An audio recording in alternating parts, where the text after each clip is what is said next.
Welcome back, W, as we prepare for the Atlanta Falcons. And, of course, on Tuesday night, having Matt Skura and Alex Lewis out at Patrick's in Essex, as well as Wednesday night, doing a little Terps activity up at Buffalo Wild Wings at the festival in Bel Air. But all eyes on Owings Mills this week, trying to figure out which quarterback or which quarterbacks or both quarterbacks. And meanwhile, the Atlanta Falcons sit back and await the Ravens. Chris Dimino is a longtime sports radio voice down in Atlanta. He's at 680 The Fan. You can follow him out on Twitter, and tens of thousands do.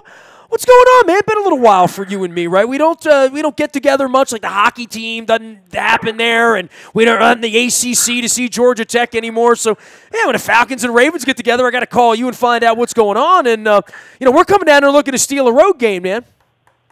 Yeah. Look, at the end of the day, I find it always interesting when coaches won't tell you who a starting quarterback is going to be. I guess they want to tell you it's a competitive advantage. If you don't know, it's my business. And look, I'm a believer in. I don't even think there should be an injured list. I don't think there should be a report because it's my business, not yours. But when arguably a coach, and this is what we're hearing about John Harbaugh, if he's fighting for his life and I got a guy who's 2-0 in his last two, I think the decision's a little bit easier than maybe we want to believe as to who the starter's going to be. And at the end of the day, look, there's some film on Lamar Jackson now, and I had a chance to watch the highlight package, and I certainly know it's really different from what Joe Flacco can offer you. But if I'm the Atlanta Falcons defense, I'm preparing for Lamar Jackson because I've seen Joe Flacco and I have all my work done on him. I don't know at what point we might find out who's really going to start in this game or if there's a chance that both guys play, but I'm actually doing the work on Lamar Jackson more than Joe Flacco. Joe Flacco's a guy that you've seen, I don't mean physically, but you've seen that type of player in this league for a while. I think Lamar Jackson's a little bit of a different guy. So I would think that they're going to focus a little bit more on what his skill set seems to be at least 2 games in. Before I even get started on the actual, what's happening here, it is fascinating, the Matt Ryan, Joe Flacco, the arcs of their careers in so many ways. I wrote a book now almost 7 years ago after we won the Super Bowl and Flacco's the MVP, and you understand as much as anyone what that represents when you commit $25 million to the quarterback, how that changes your roster, and you have a special wide receiver that you have to pay like a special wide receiver. So all of that goes into it that you measure all of this stuff. But where Flacco has been in his career, the money he's made, Matt Ryan, believe me when I tell you that Steve Bisciotti absolutely wanted Matt Ryan. Did everything, got his scouts in that, all of that. They wanted Matt Ryan. They couldn't get Matt Ryan. You had Matt Ryan. I don't know at this point. It is sort of a similar kind of offense. The one thing Joe Flacco has lacked is a Julio Jones in a running game, and the one thing Matt Ryan has lacked is probably a couple of Terrell Suggses and Ray Lewis's and Eric Weddle's, right?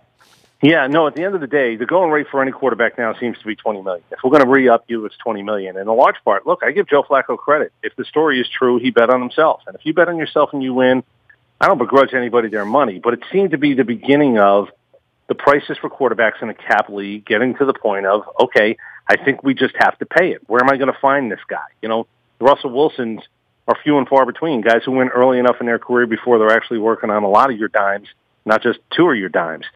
I think Flacco was sort of at the forefront of that whole thing. But again, he bet on himself and he won. I think the difference is I think Joe Flacco is fighting for his job, and Matt Ryan's playing really well for a team that's, fighting, I guess, for their playoff lives. They know the math of this whole thing. They're not behind a team. They're not behind 2 teams. They're behind a bunch of teams. So Sunday becomes as close to an elimination game as possible for this team. But there's not a question as to who's playing quarterback here. You got Matt Ryan signed up for a while now. There's no sign of really slowing down. People are trying to figure out, is getting to a Super Bowl and having a 28-3 lead big enough, good enough for anybody? You have to win it. Joe Flacco's got one in the bank. It is an interesting course of their careers.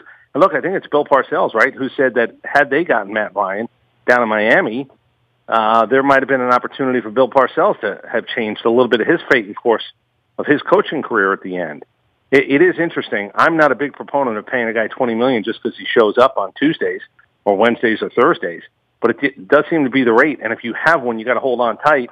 I think that's what the Ravens did. I don't know if this cripples you, him not being the quarterback of the future or the guy for the next few years. You're trying to find out about Lamar Jackson, but I do find it interesting that the picks and where you get guys and what you get out of them, value above the pay grade, it's getting really harder at quarterback to get a guy who's playing at the level that you pay him at. They pay him. It's the craziest thing in the world. General managers, and it's the job. I pay you for what you've done, And I hope you continue to at least do that. But there's no guarantees that you're going to do it. And I just find it amazing that if you can spin a football and you have a starting job and you're looked at as one of the 12 or 15 best at it, sky's the limit as to what you can make. Well, then you have to go out and perform, right? And then keep your job, or they draft your replacement on the last pick of the first round and trade in and change. You know, it's been a whirlwind several months around here, and Flacco got off to a great start. And I really believe, having watched this, that there's going to be some sort of hybrid of both of them. And I think Harbaugh sort of likes that living on the edge thing. And look, Flacco's here 5 weeks, 6, maybe 7. If they play a few more games into January, they're certainly in a position to do that. I think Flacco gives him the best opportunity to do that if they're going to protect him. But as you know, Matt Ryan's only as good as being a pinball machine back there and getting knocked around 6 times by the New Orleans Saints on Thursday night, along with my pumpkin pie. That wasn't a pretty sight either. And, it is an 11-man offense. It's not a one-man offense. Yeah, but listen, I'll just tell you, there's a conversation. I'm not telling you it's going to happen, but there's a conversation. You might be changing out not 1 but 2 offensive linemen, not because people are hurt. You're playing in a game fighting for your life, and you might actually, in a non-injury situation, be thinking about what you're going to do on your offensive line. Good football teams don't have to worry about that type of stuff. You know, good football teams don't actually in Week 12 have to wonder, okay, who's my starting offensive line going to be? And if it's an injury, you know, that's the crap that happens over the course of the football season. But if you're actually thinking at a necessity that you have to make a change or two, your quarterback is taking a little bit more of a beating than you want, and it's not giving your running game a chance to win. And at the end of the day, it's an elimination game. Do I think the Falcons, where they are right now, are going to the postseason? No. Is there historical proof to say that somebody can bounce back from a 4-7? Sure, 4 times in the Super Bowl era. And that was Carolina, by the way, one year going 7-8-1 and winning the division. So it's all goofy. It's all goofy math at this point. But if you have that glimmer, you've got to play for it like it is the last game you're going to play or the last meaningful game you're going to play. And they're actually thinking about making a couple of changes up front. And like I said, good teams don't have to worry about that. Real solid playoff teams aren't having to look at decisions like that over the course of Week 12. Chris Dimino joining us here from Atlanta, GA. He's at 680TheFan. You can find him there, or you can find him out on Twitter as well. Give me a scenario here for the Falcons. First off, I know what happened. They got injured, right? But we're about to go through a transition. Certainly, offensively, quarterback, probably the head coach. You know, if I'm betting at this point, maybe sure. We're at the end of that. Eric DeCosta is going to be taking over. A lot of changes. Suggs, Weddle, Yanda, older players, all of that going on here.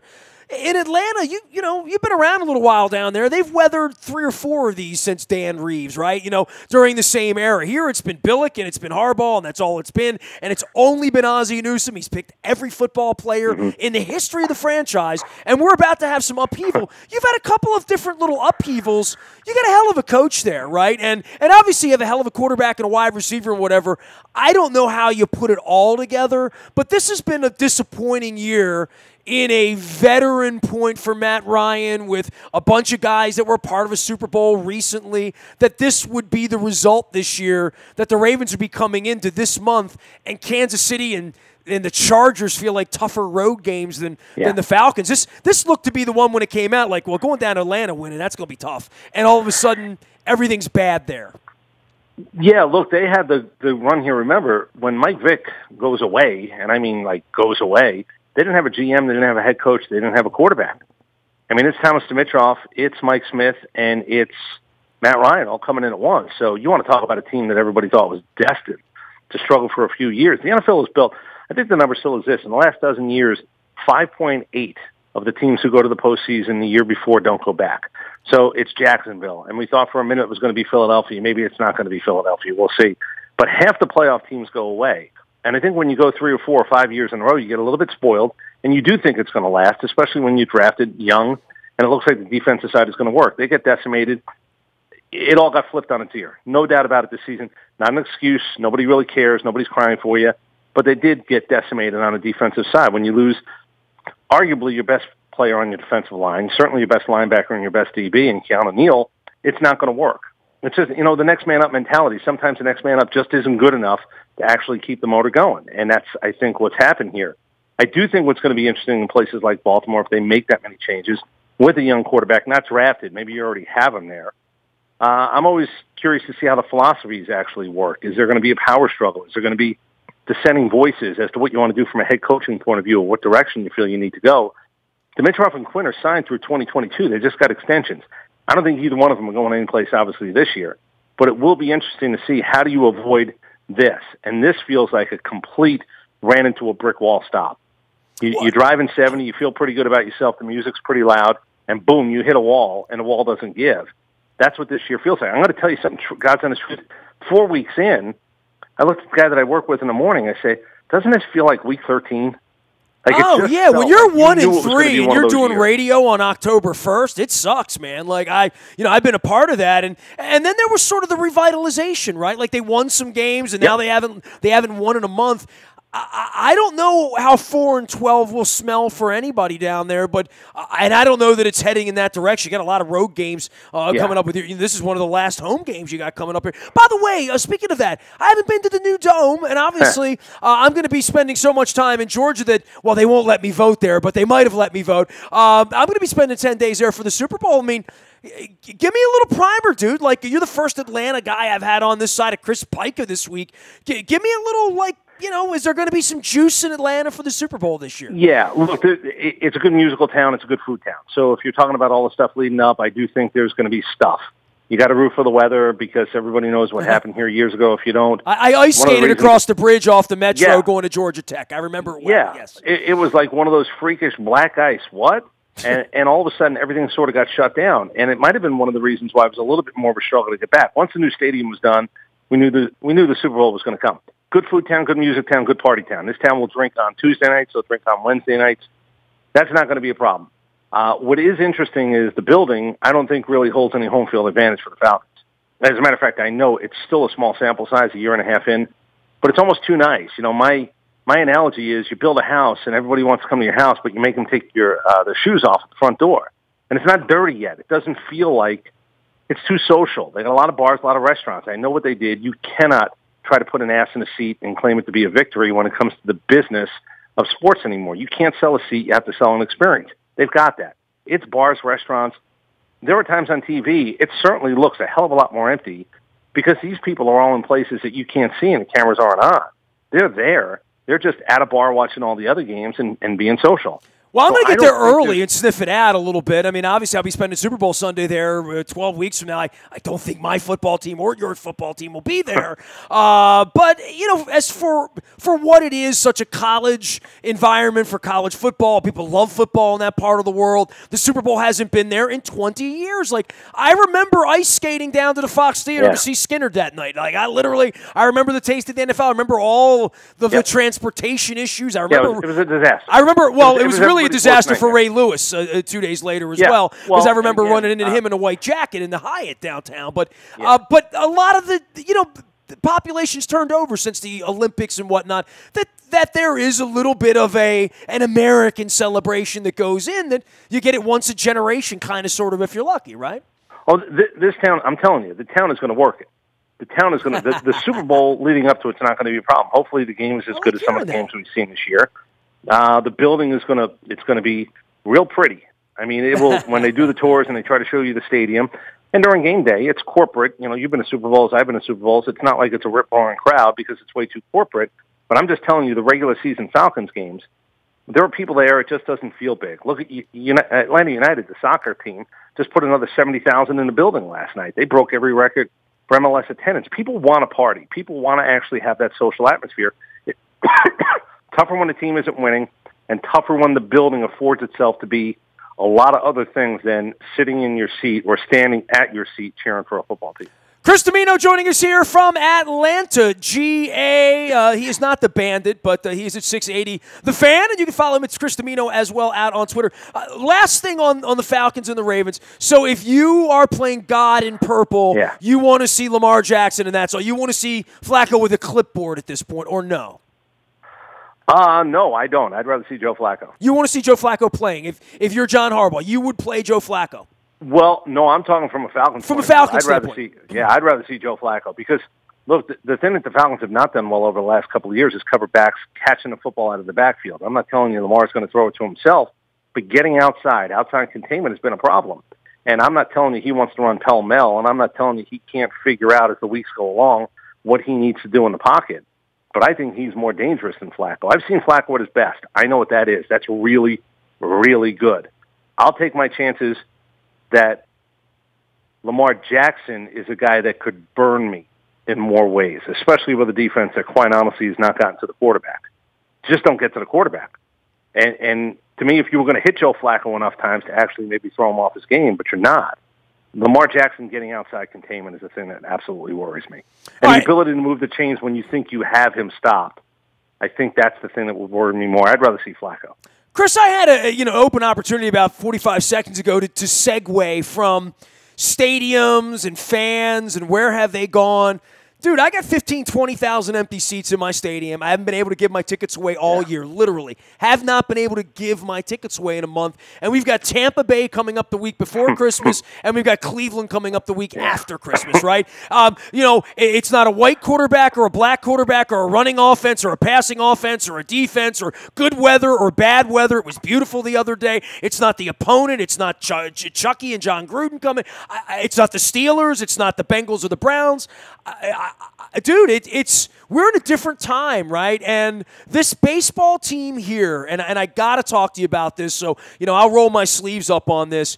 In your community, that baseball team did nothing but freaking win. They won, and they won, and they won some more, and they couldn't stop winning. They couldn't stop losing in October, but they won a ton.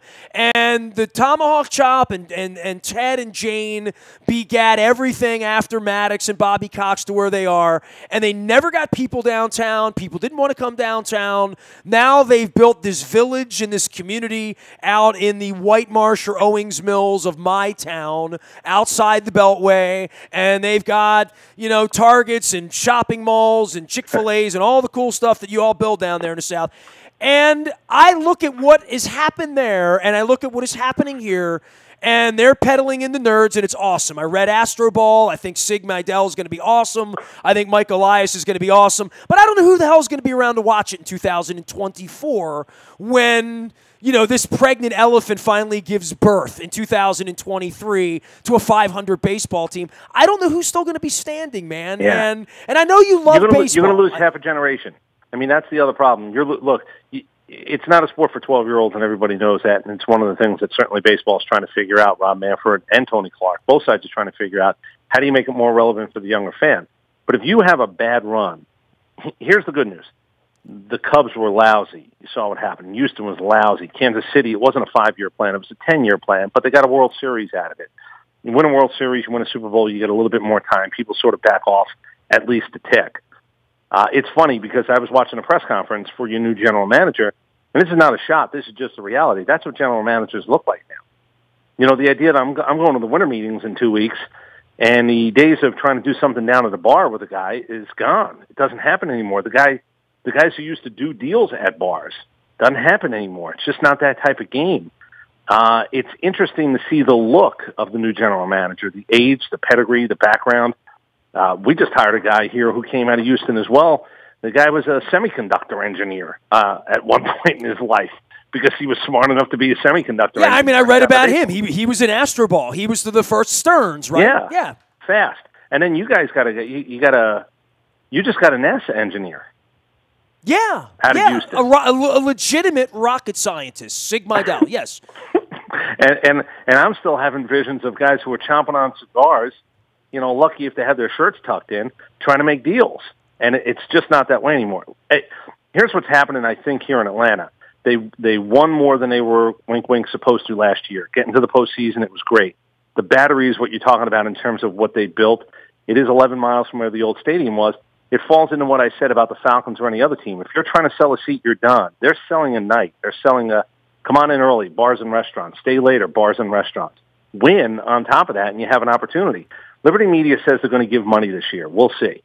I mean, there's a skepticism about how much money will be thrown on the table to let Alex Anthopoulos really go for it. Now, going for it doesn't mean be crazy. There's a walkaway price on everybody.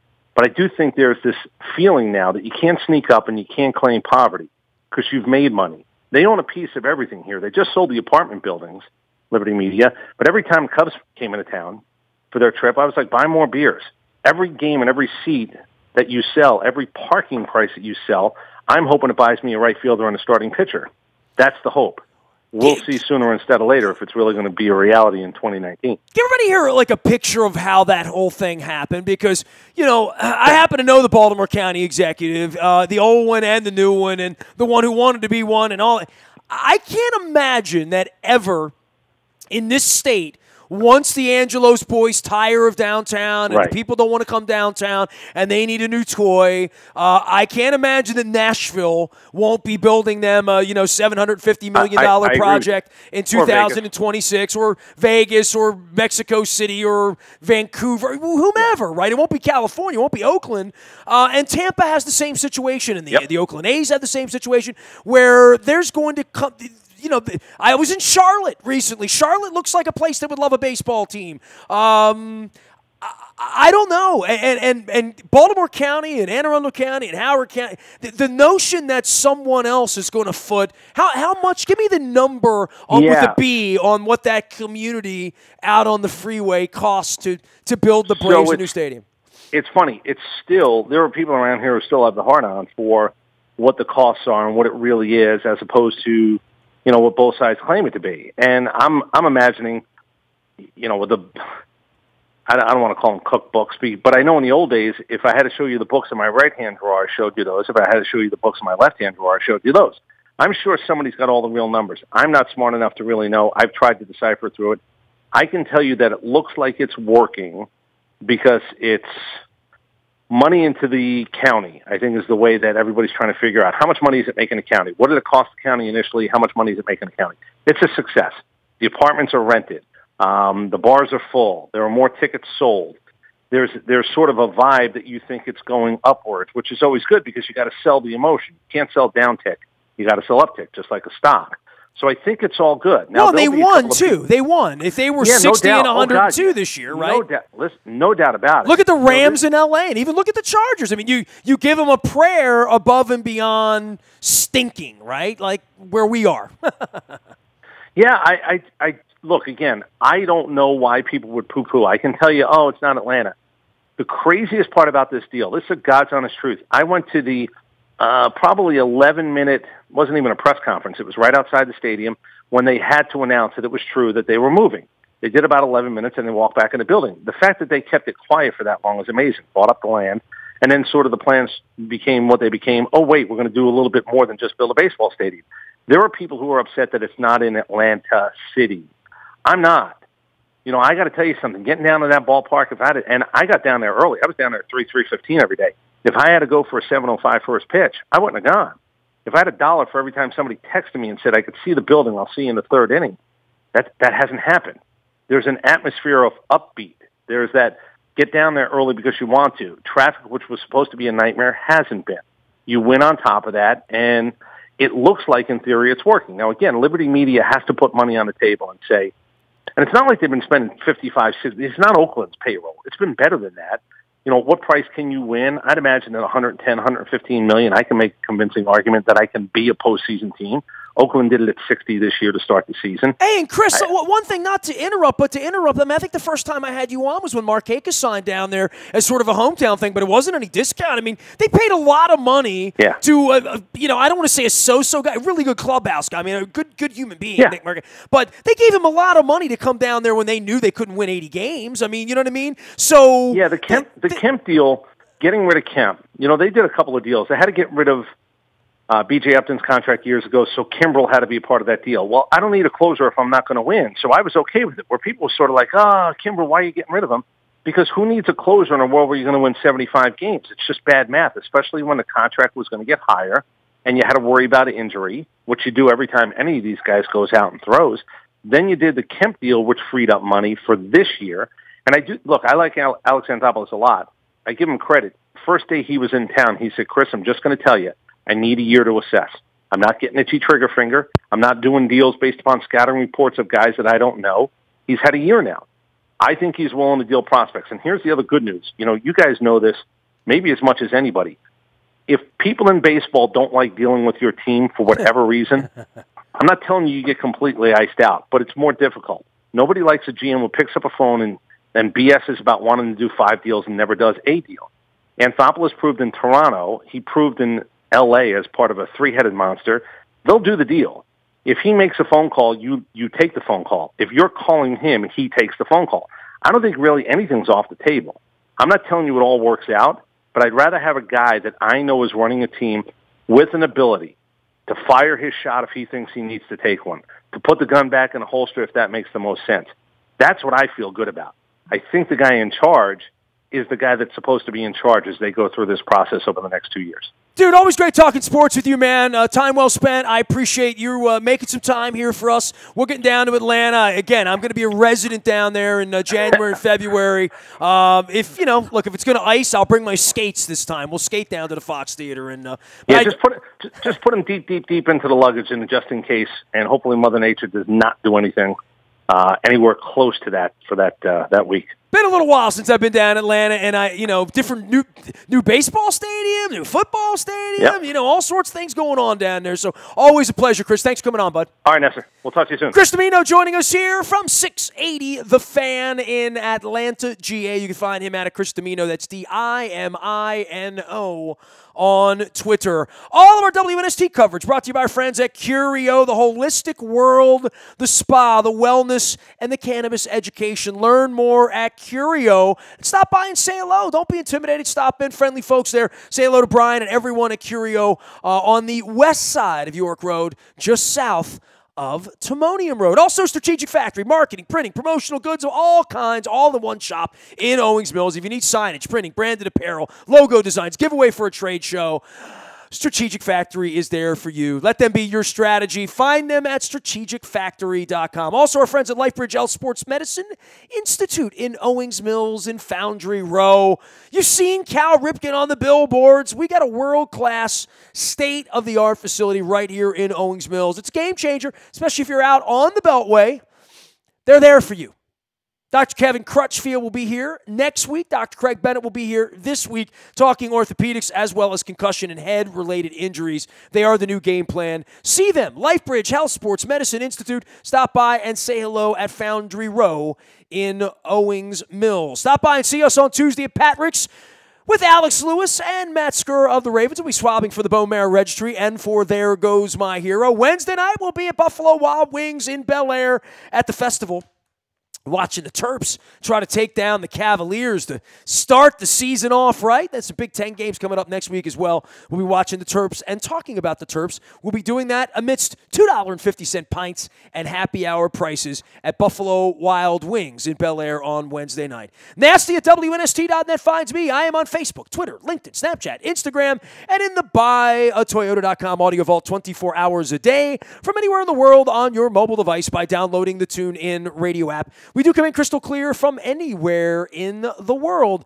I am Nestor. We are WNST.net, AM 1570, and WNST Towson, Baltimore, and we never stop talking Baltimore sports.